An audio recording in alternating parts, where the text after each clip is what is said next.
Dito sa Papa Dudut Stories, ikaw ay hindi nag-iisa.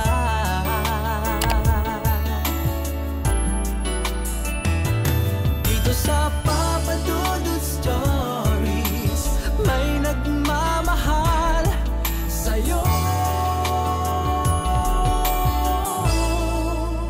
Papa Dudut Stories. Papa Dudut Stories. Dear Papa Dudut, sa lahat po ng mga nakatutok ngayon, huwag pong kalimutan mag-like, mag-share at mag-subscribe. Maraming salamat po sa inyong lahat.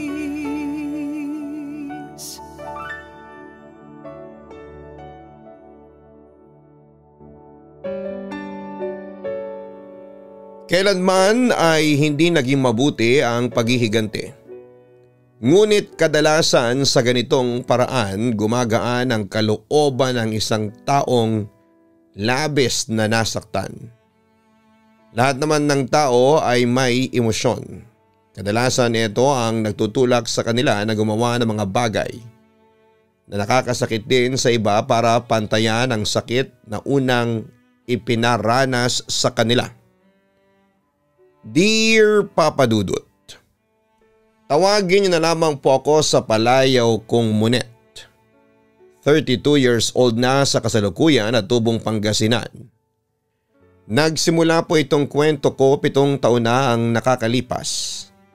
Batid ko po na maaari akong mahusgahan sa ikukwento ko. Pero nais ko rin po na makapagbigay ito ng aral sa iba. Kakagraduate ko lamang po noon sa college sa kursong Hospitality Management. Pero wala po akong nahanap na trabaho. Si Ate Monica ang nagpaaral sa akin. Panganay siya sa aming 5 magkakapatid at isa siyang OFW. Sa Canada siya nagtatrabaho at mula nang matanggap siyang nurse doon ay siya na ang sumalo sa akin. Lahat po kasi ng mga kapatid ko ay may mga asawa na at hirap din sa mga gastusin kaya siya na ang tumulong sa pag-aaral ko noong panahong yon. Ako nga po pala ang bunso kaya paborito rin ako ni Ate Monica.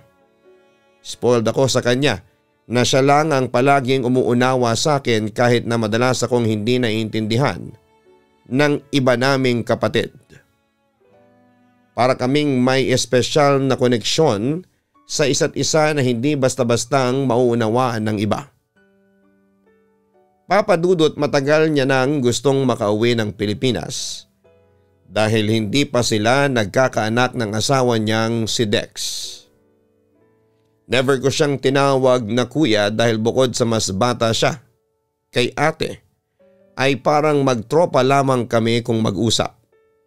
Madalas kasi siyang bumibisita sa bahay namin sa Calasiao para magdala ng groceries at kung ano-ano pang ipinabili sa kanya ni ate para sa amin.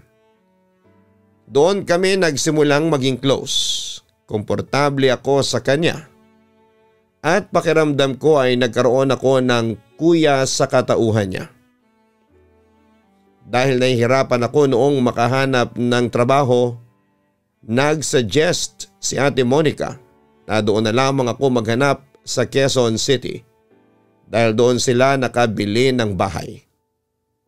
Para makatipid ay sinabi niya na makituloy na lamang ako pansamantala sa bahay nila ni Dex dahil mag-isa lamang siya roon. Nung unang dating ko sa bahay nila ay hindi ko inaasahan ang pangyayari nang muli kaming magkita. Tao po, sabi ko noon habang kumakatok sa pinto. Nakailang tawag pa ako bago bumukas ang pinto at doon na nga tumambad sa paningin ko si Dex. Papa Dudut, hindi ko alam kung dapat ba akong umiwas ng tingin sa kanya. Nang lumabas siyang basang-basa pang katawan at nakatapis ng tuwalya. Net? Napaga yung dating mo ha. Akala ko mamaya ka pa. Halika, pasok ka. Niluwangan niya ang pagkakabukas ng pintuan kaya pumasok ako sa bahay. Nang ilibot ko ang tingin ko doon ay naramdaman ko kaagad na magiging komportable ako roon. Kapag ganun kasi ay nakakaramdam agad ako ng antok. Pero kapag nasa ibang lugar ako o nasa ibang bahay, hindi ganoon ang pakiramdam ko kapag hindi ako komportable. Ayoko muna sanang tumingin kay Dex dahil sa ayos niya, pero bigla na naman siyang nagsalita kaya napalingon ako sa kanya. Pasensya ka na kung natagalan ako sa pagbubukas ng pinto ha. Sabi kasi ng ate mo, mamayang hapon pa yung dating mo kaya hindi ko talaga alam na mapapaaga ka. Sabi na lamang ni Dex. Naramdaman ko yung hiya niya nang sabihin niya yun sa akin. Napansin niya rin naman na naiilang ako sa kanya kaya nagpaalam muna siya sa akin para magbihis. Laking pasasalamat ko naman na ginawa niya yon dahil halos hindi na ako makahinga sa nakikita ng aking mga mata. Papadudot naging maayos naman yung pagtanggap sa akin ni Dex kaya medyo nakampante na rin po ako. Nagkumustahan kami dahil matagal din naming hindi nagawa yon. Mga ilang oras pa lang ang lumipas pero parang ilang buwan na kaming magkasama sa haba ng kwentuhan namin. Nabanggit niya na uuwi na raw si ate. 6 months na lang kasi siya sa Canada. Pagkatapos noon ay hindi na siya babalik doon dahil magnenegosyo na lamang daw silang mag-asawa. Kahit kasi nasa ibang bansa ay may maliit ng negosyo ang ate ko. Kasosyo niya yung kaibigan niyang nagla-live selling sa isang online platform. Si ate ang namumuhunan at tumutulong din sa promotion.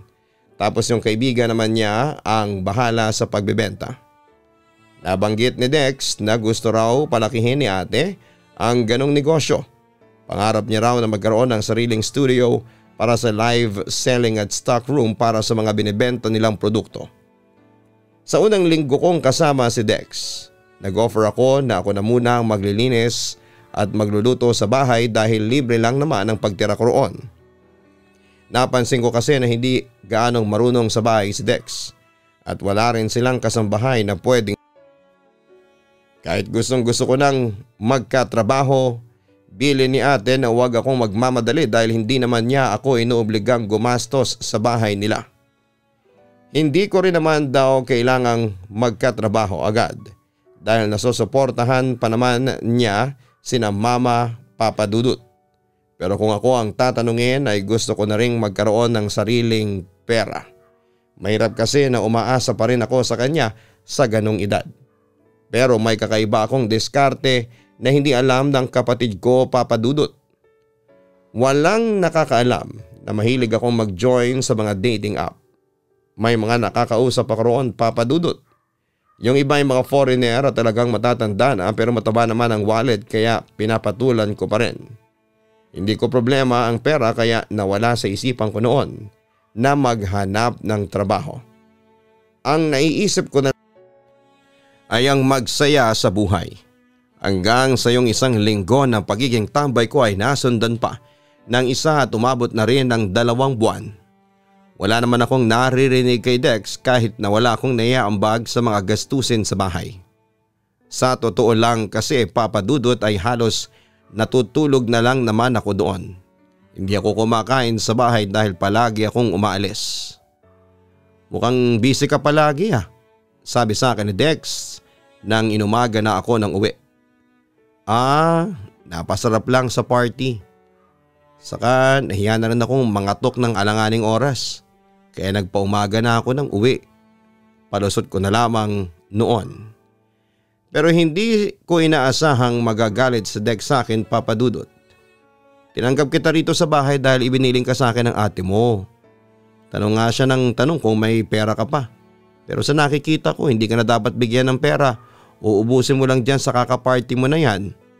Medyo nairita ako sa sinabi niya. Kaya hindi ko napigilan ang sarili ko na sagutin siya. Hindi naman ako nanghihingi ng pera kay ate. Saka hindi na ako bata para maging responsibilidad ninyo pa. Nandito lang naman ako dahil kailangan ko ng matutuluyan. Yun lang. Nasasabi mo lang yan ngayon dahil may nahuhutot ka pa sa mga sugar daddy mo. Pero kapag nagsawa na sila sayo, uuwi ka ring luhaan at kakailanganin mo ring ulit ng tulong namin ni Monica. Kalmado si Dex nang sabihin niya yun sa akin. pero natigilan ako at hindi na nakasagot pa sa kanya. Medyo hindi na ako nagulat na alam niya ang tungkol doon dahil nahuli niya akong may ka-video call na sugar daddy ko bago pa yung pagtatalo namin. Aaminin ko na tinamaan ako sa sinabi niya at ang masakla pa ay hindi nga siya nagkamali.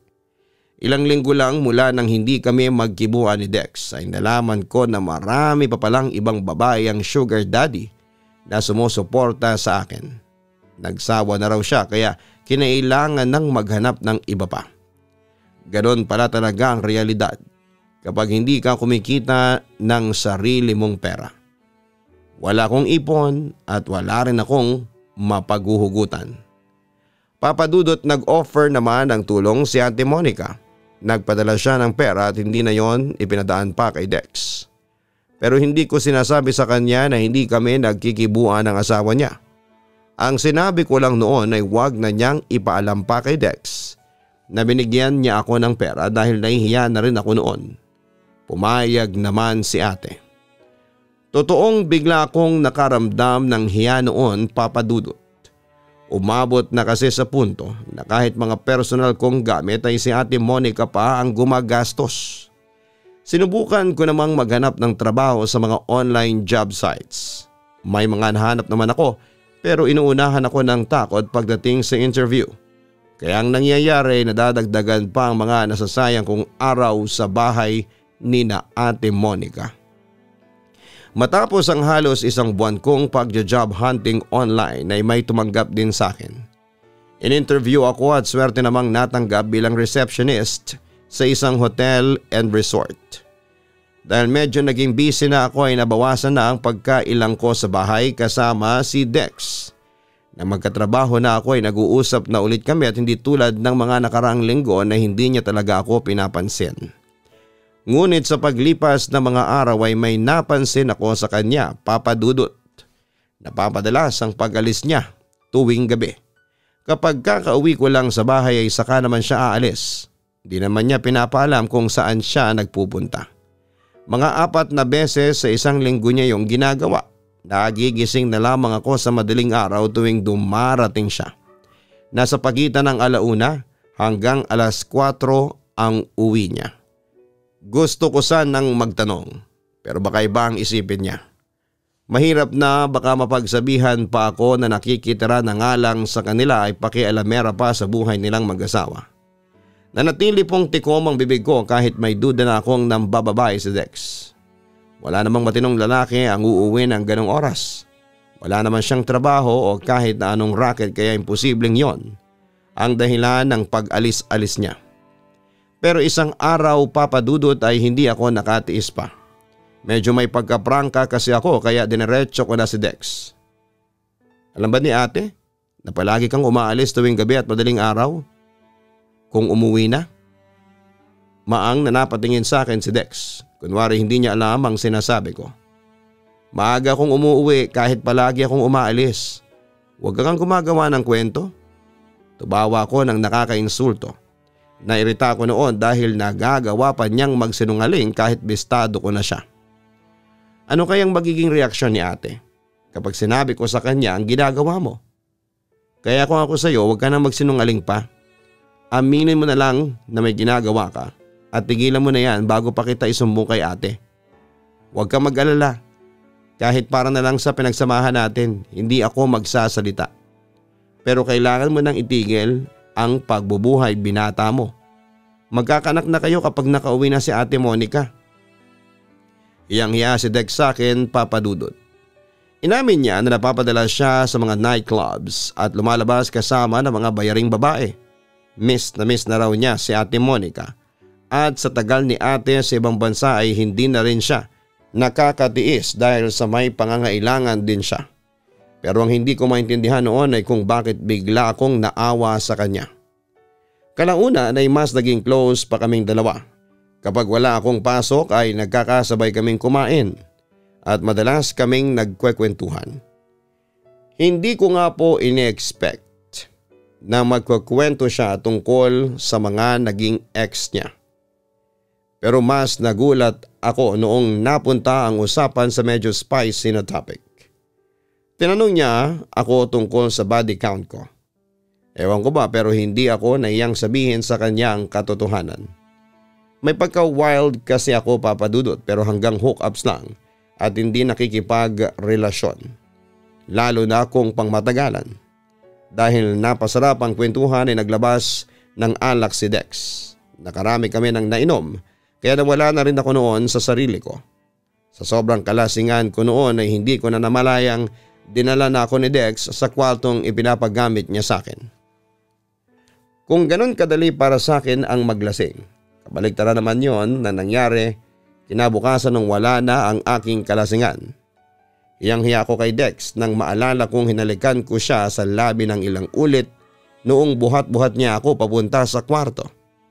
Mabuti na lamang at kahit papano ay nakontrol niya ang sarili niya. Kaya bukod sa hinalikan ko siya ay wala nang iba pang nangyari. Pero aaminin ko na nagustuhan ko yon at ilang araw ding hindi nawala sa isipan ko ang ginawa kong paghalik sa kanya. Ewan ko ba pero mula kasi noong nakitira ako sa bahay nila ni ate ay hindi na ako nakakalabas kaya parang na-miss ko na yung ganong feeling. Pero dahil asawa na siya ng ate ko, naisip ko pa rin na mali talagang pagnasaan ko siya. Sinubukan ko namang burahin sa isipan ko ang nangyari. Pero imposible na yung mangyari. Kaya ang ginawa ko na lamang noong time na yon ay iniwasan ko siya. Kapag walang pasok sa trabaho ay sinasadya kong magpatanghali ng gising para hindi kami magkasabay kumain. Effective naman yon kasi halos hindi na talaga kami nagkikita pa. May mga pagkakataong kinakatok niya ako sa kwarto para aluking kumain pero nagpapanggap na lamang akong tulog. Hindi pa kasi ako handang harapin siya. Pero dahil nasa isang bahay lamang kami, imposible talaga na hindi kami magkikita kahit na ano pang iwas ang gawin ko sa kanya. Hanggang isang gabi ay hindi na ako nakaiwas sa kanya nang sinadya niya akong hintayin. Habang naglalakad ako ay nakaramdam ako ng mga titig niya. Nang tingnan ko siya ay napansin kong may hawak siyang bote ng alak. At sa itsura niya ay mukhang may tama na siya noon. Monet, iniiwasan mo ba ako? Tanong niya na hindi ko kaagad nagawang sagutin. Bakit naman kita iiwasan? Patay mali siya kung sabi. Pero nagpumilit pa rin siya, Papa Dudut. Alam kong iniiwasan mo ako, Net. Kung ano man ang dahilan mo, pwede bang wag mo na akong pahirapan ng ganito? Kitang-kita ko ang sakit na dumaan sa mga mata niya ng mga sandaling yon. Dex, yung nangyari nung gabing yon, isang malaking pagkakamali lang. Mahal ko si ate at hindi ko kaya na pati siya lolokohin ka pa. Sabi ko na lamang sa kanya sabay iwas ng tingin. Pero niloloko mo rin ang sarili mo. May nararamdaman ka rin para sa akin. Huwag mo nang itanggi yun, Monet. Kung ano man yung nararamdaman mo, kalimutan mo na lang yan. Isipin mo naman si Ate Monica. Konting panahon na lang, makakauwi na siya dito. At aalis na rin ako pagdating niya. Ayoko ng gulo. Papa Dudut, kahit sinabi ko yon kay Dex ay hindi pa rin siya nakinig sa akin. Nagpumilit siya na magkaroon kami ng relasyon. Nang gabing off ako sa trabaho ay wala akong maidahilan sa kanya kahit na gusto kong umiwas. Inalok niya ulit akong uminom. Doon na siya naglabas ng salubin niya sa pag-iwas ko sa kanya. Naninibago raw siya na hindi kami sabay kumakain at halos hindi na nagkikita pa. Pero ipinauunawa ko naman na hindi niya ako asawa para sabayan siya sa lahat ng bagay. Nagulat ako nang sabihin niyang nami-miss na raw niya ako. Kung pwede nga lang daw ay bigyan na lamang niya ako ng pera para hindi ko na kailangan pang magtrabaho. Batid ko naman na hindi pa siya masyadong lasing ng mga sandaling yon. Kaya alam kong seryoso siya sa sinasabi niya. Pero sa lahat ng sinabi niya, yung huli ang pinakatumatak sa isip ko. Inamin niya na marami na siyang naging babae bago ko pa mabisto ang ginagawa niya. Pero sana raw ay maintindihan ko rin na may pangangailangan din siya bilang lalaki kaya niya nagagawa yon. Nangako siya na hindi nagagawin yon kung papayag ako na may mangyari sa amin. Sa madaling salita ay gusto niya akong maging fubu papadudot. Naging laman ng isipan ko ang mga sinabi ni Dex. Wala akong isinagot sa kanya ng gabing yon dahil gulong-gulo pa ang isipan ko. Pero naisipan ko rin na kung papayag ako sa gusto niyang mangyari, hindi na niya kailangang sumama sa kung sino-sino babae para magpalipas ng init ng katawan.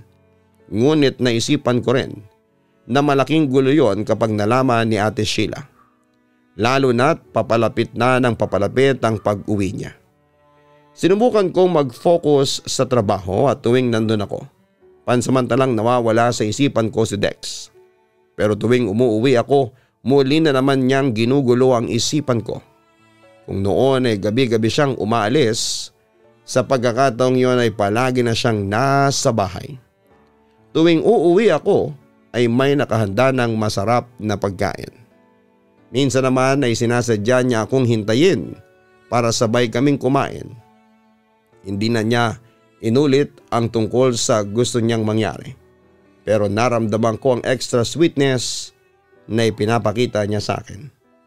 Feeling ko tuloy noon ay mag-asawa kami. Inaasikaso niya ako at grabe na rin siya kung mag-alala. Hanggang sa umabot na nga siya sa puntong sinusundo na rin niya ako mula sa trabaho ko. Hindi ko alam pero parang natutuwa ako noon sa ginagawa niya. Ang kaso hindi rin ako mapakali dahil alam kong mali ang nararamdaman kong yon. Asawa pa rin siya ni Ate Monica at yun ang pilit kong pinapaalala sa sarili ko. Pero dahil sa ginagawa niyang yon, ay tuluyan nang nahulog ang loob ko kay Dex. Madalas na kaming nagiinuman sa bahay pero kung gaano yon kadalas ay mas marami pa ang beses na may nangyayari sa amin. Namuhay kami na parang mag-asawa kahit na patuloy pa rin ang komunikasyon nila ni ate. Ngunit aaminin ko na marami rin ang pagkakataong nagigilty ako. Lalo na tuwing magkausap sila ni Dex habang naglalamp.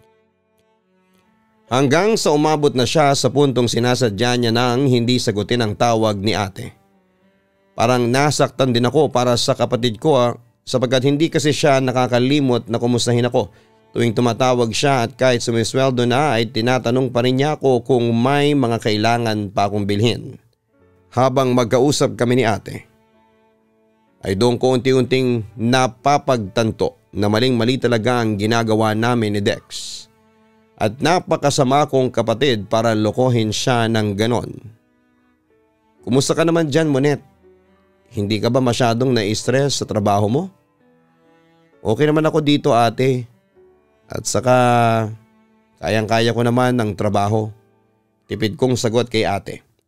Hindi na ako nagkikwento pa ng kahit na ano dahil natatakot akong madulas sa pagkikwento at mabanggit ko ang nangyayari sa amin ni Dex. Pagkatapos ng pag-uusap namin yon ni Ate Monica, naisip ko nang putulin ang namamagitan sa amin ni Dex. Pero ewan ko ba, tuwing magkaharap kasi kami ay mabilis ring nagbabago ang isip ko. Kaya naman imbes na matapos ang namamagitan sa amin ay mas lalo pang lumala. Hindi lang ako umaamin kay Dex pero habang tumatagal ay hindi ko na lang siya gustong makasama kundi mahal ko na rin siya. Nang makauwi si Ate Monica dito sa Pilipinas ay saka lang kami huminto ni Dex sa ginagawa namin. At para walang maganap ng ilangan sa bahay nila ay maayos akong nagpapaalam sa ate ko na mangupahan na lamang ako. Ayaw niyang payagan ako nung una pero kalaunan ay naintindihan din naman niya na kailangan nila ng privacy at ganon din ako. Nagpresenta pa rin siya na maghanap ng apartment na lilipatan ko. Nagulat ako nang sinagot niya ang 1 month advance and security deposit kahit na may pambayad naman ako. Isipin ko na lang daw na pabaon niya yon sa akin sa pag-alis ko sa bahay niya. Nang makalipat ako ay panay pa rin ang pag-contact sa akin ni Dex. May mga pagkakataong tumatawag siya at nagpapaalam kung pwede niya akong puntahan. Siyempre hindi ako pumayag dahil isang pagkakamali na lamang at maaari na kaming mabuko ni ate. Sinabihan ko siya na mag-ingat sa ginagawa niya. Pero sa katagalan ay hindi ko rin siya natiis. Minsan nagkikita kami sa labas at minsan naman ay siya na ang pumupunta sa inuupahan kong apartment para sa milagrong ginagawa namin. Confident naman ako noon na hindi ako mabubuntis dahil nagpipills ako. Sobrang saya ko kapag magkasama kami ni Dex.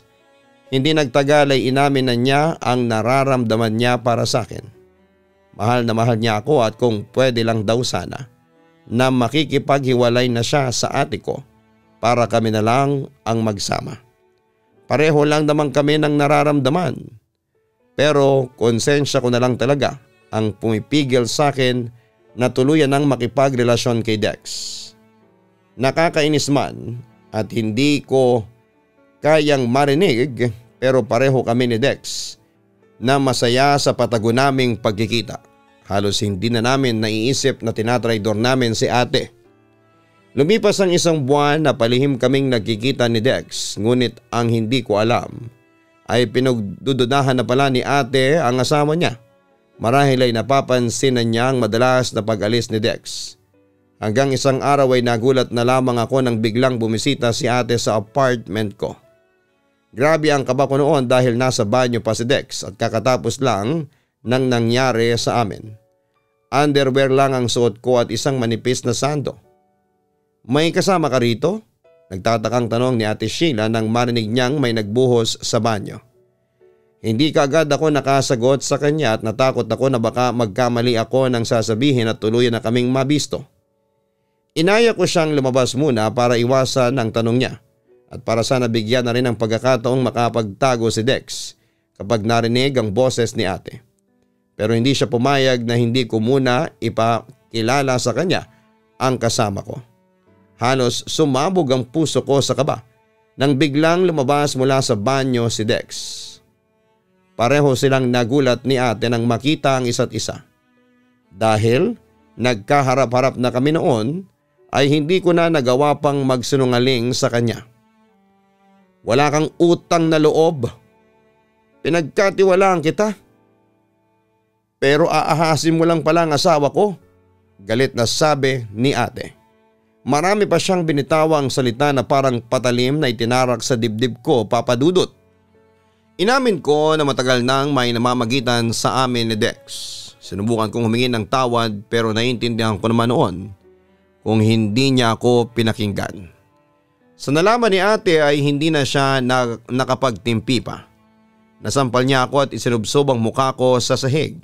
Naintindihan ko naman na nasaktan ko siya at nagkamali ako pero hindi ko maatim na ipapahiya niya ako ng ganon sa harapan ni Dex kaya lumaban ako. Ginantihan ko siya sa pananakit niya sa akin at nagsabunutan kami ni ate.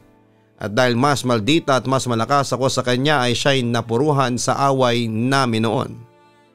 Mga isang linggo lang mula nang mangyari yon ay sumulpot si Dex sa inuupahan ko. Dala ang mga gamit niya. Pinalayas ako ng ate mo eh.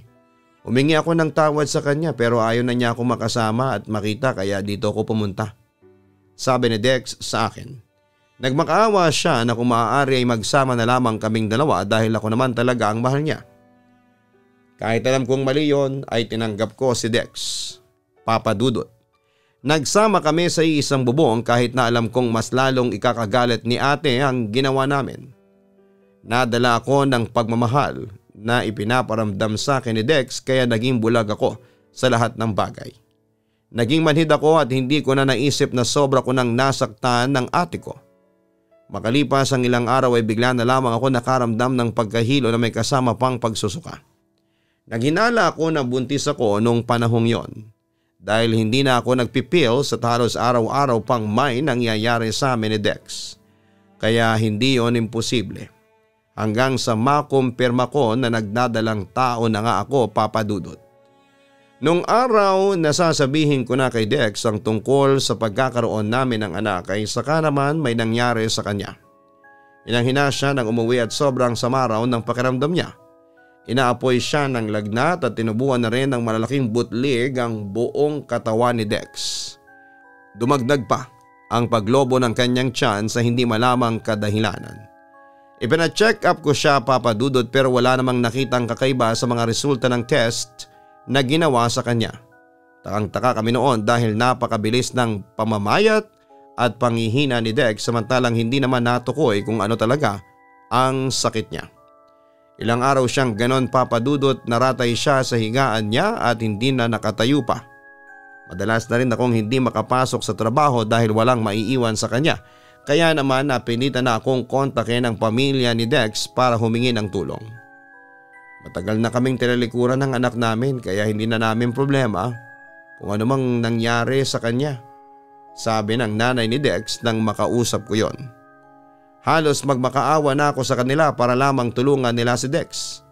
Hindi ako umalis sa bahay nila hanggat hindi ako napapakinggan at wala akong napapala, Papa Dudut. Labag man sa kalooban ko na magpakababa ng ganon pero hindi ko pa kaya ng konsensya ko na mawala si Dex nang wala man lang akong ginagawa para tulungan siya. Mabuti na lamang po at naawa sa akin ang tatay niya matapos kong ipaalam na buntis ako ng panahong yon at hindi ko na alam kung kanino pa hihingi ng tulong.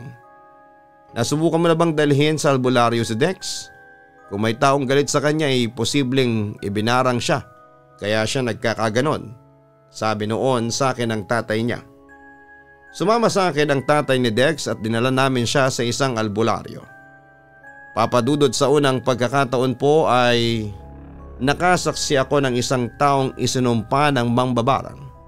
Kahit mahal ko si Dex ay halos bumaliktad ang sikmura ko nang makita ko ang kalunos-lunos niyang itsura. Halos mabulok na po ang mga sugat niya at napakalansa na rin ang amoy ng kanyang katawan. Kahit po ang tatay niya ay hindi makatagal na lumapit sa sariling anak dahil sa malansang amoy mula sa parte ng sugat na inuuod na. Dinudumog na mga langaw si Dex at hindi na rin yon kinaya ng basta-basta kulambulang. Sinubukang magpausok ng tatay niya. Bumili naman ako ng pang-spray sa nakakapatay sa mga langaw pero karamihan sa mga yon ay dumidikit sa mga sugat ni Dex. Araw-araw kong naririnig ang hirap at sigaw ng kinakasama ko. Pakiramdam ko ay pinahihirapan din ako dahil sa kalagayan niya. Kaya naman hindi na ako nagdalawang isipan na sabihin sa tatay niya na dadalhin na namin siya sa albularyo. Hindi ko po makakalimutan ang sinabi noon ng albularyong tumingin kay Dex. Huli na ang pagdala ninyo sa kanya rito. Nalaso na ang buong katawan niya at hindi na siya tatabla ng kahit na anong halamang gamot. Hindi rin ganong kalakas ang kakayahang meron ako para alisin ang sumpa ng mambabarang sa kanya.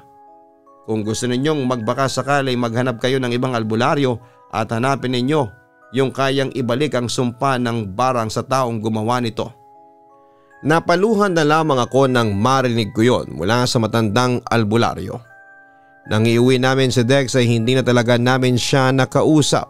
Hindi na niya maibuka ang bibig niyang tinatadtad na rin ng mga sugat. Hanggang tenga niya po ay may sugat din, Papa Dudut. Kinabukasan lang ay binawian na po siya ng buhay. Papa Dudut, inuwi namin si Dex sa bahay ng mga magulang niya. Sila na rin ang nagasikaso ng lahat. Gumawa na lang po ako noon ng paraan para kahit papaano ay makapag-abot ng pera. Pero nang mailibing si Dex ay dala-dala ko pa rin ang bigat ng pangyayari. Bagamat may ideya po ako noon kung sino ang nagpabarang sa kanya ay nanatiling tikom ang bibig ko. Isang linggo mula nang mailibing ang bangkay niya ay nakaranas ako ng kababalaghan sa tinutuluyan kong paupahan, Papa Dudut. Matutulog na sana ako ng gabing yon, nakatagilid ako ng higa at nakaharap sa pader habang nakapikit ang mga mata ko nang maramdaman ko ang mabigat na paghinga sa may likuran ko. Napadilat ako noon at nanlamig ang buong katawan sa takot. Ayokong lumingon dahil baka hindi ko kayanin ang makikita ko. Pero hindi ko na po yon kinaya nang maramdaman ko ang malamig na hanging dumadampi sa may bato ko na parang may nakahiga po talaga sa may likuran ko. Dali-dali akong napabalikwas at sinulyapan ng parting yon ng kama ko pero wala naman akong nakita. Sa takot ko ay hindi ko na nagawa pang makatulog ng gabing yon. Hinintay ko na lamang na mag-umaga para bumawi ng tulog. Pero bago pa man ako makabalik sa pagtulog ay bigla ko na lang naramdaman ang matinding pagkirot ng puson ko. Kasabay noon ay ang pagdaloy ng dugo sa pagitan ng mga hita ko. Kagad akong pumunta sa ospital para matignan ang doktor. Namutla ako at parang binagsakan ng langit at lupa nang malamang nakunan ako, Papa Dudut. wala na ang pinakamahalagang alaalang naiwan sa akin ni Dex. Yun na siguro ang karma ko sa mga naging kasalanan ko.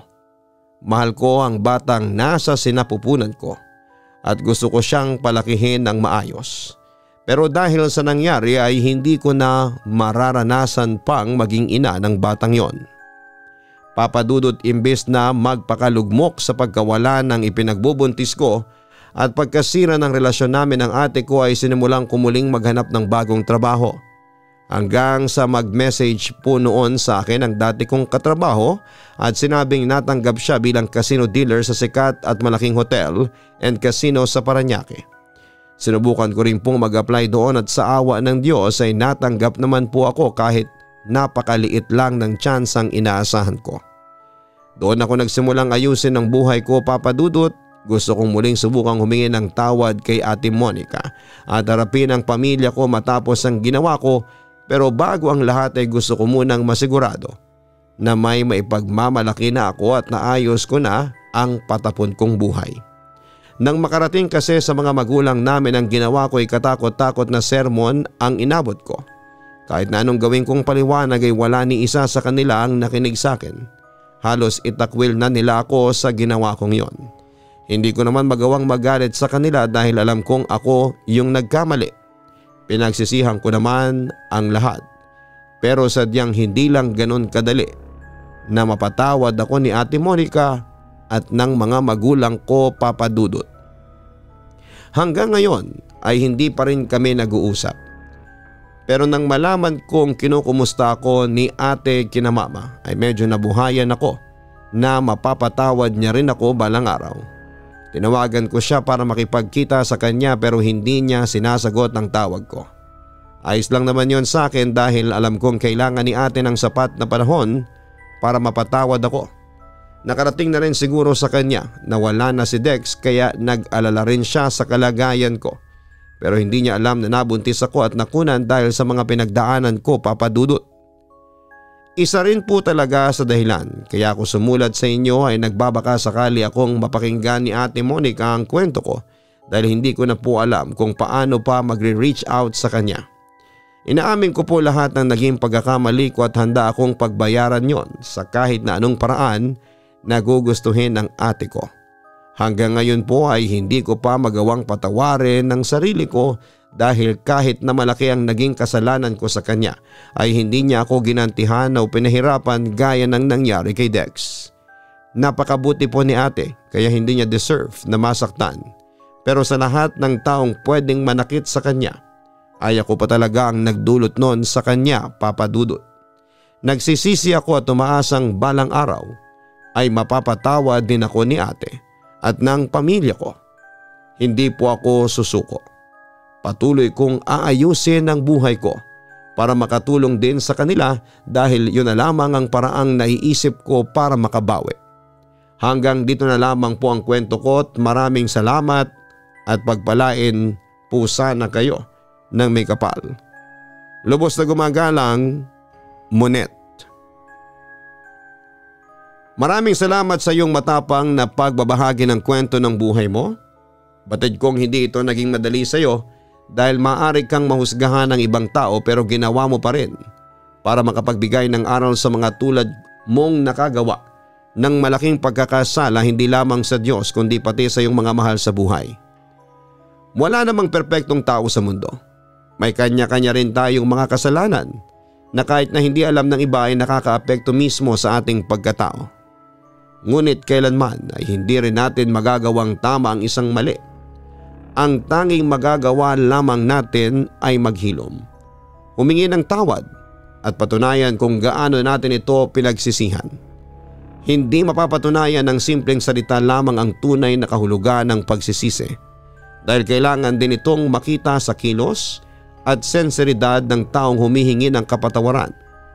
Ngunit tandaan, ang pagpapatawad ay hindi lamang para sa kung kanino ka nagkasala kundi pati na rin sa iyong sarili. Hindi mo makakamtan ang tunay na kahulugan ng pagpapatawad kung hindi mo ito sisimulan sa iyong sarili dahil sa iyo mismo nagmula ang lahat. Hindi mo na mababago ang nangyari sa nakaraan at hindi rin solusyon palagi ang paghihiganti. Mas mabuti pang tanggapin ang pagkakamali at subukang mas maging mabuting tao kesa sa dati. Hanapin ang Kaistorya YouTube channel at mag-subscribe. Ganon din sa Papa Dudut Family YouTube channel. Maraming salamat po.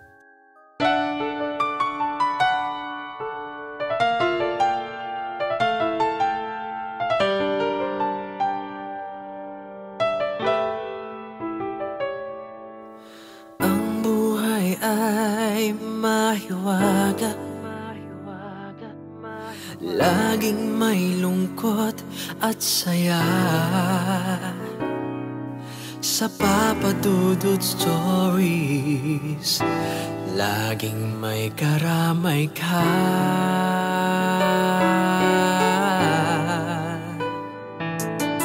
Mga problemang kay bigat, dito ay pakikinggan ka. Sa Papa Dudut Stories, kami ay iyong kasama. Dito sa Papa Dudut Stories, ikaw ay hindi nag-iisa.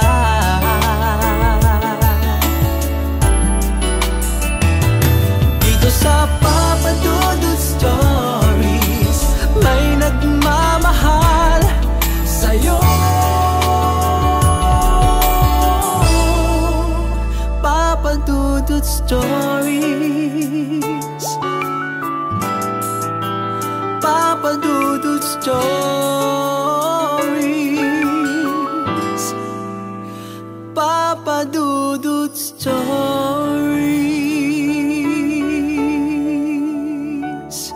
Dito sa Papa Dudut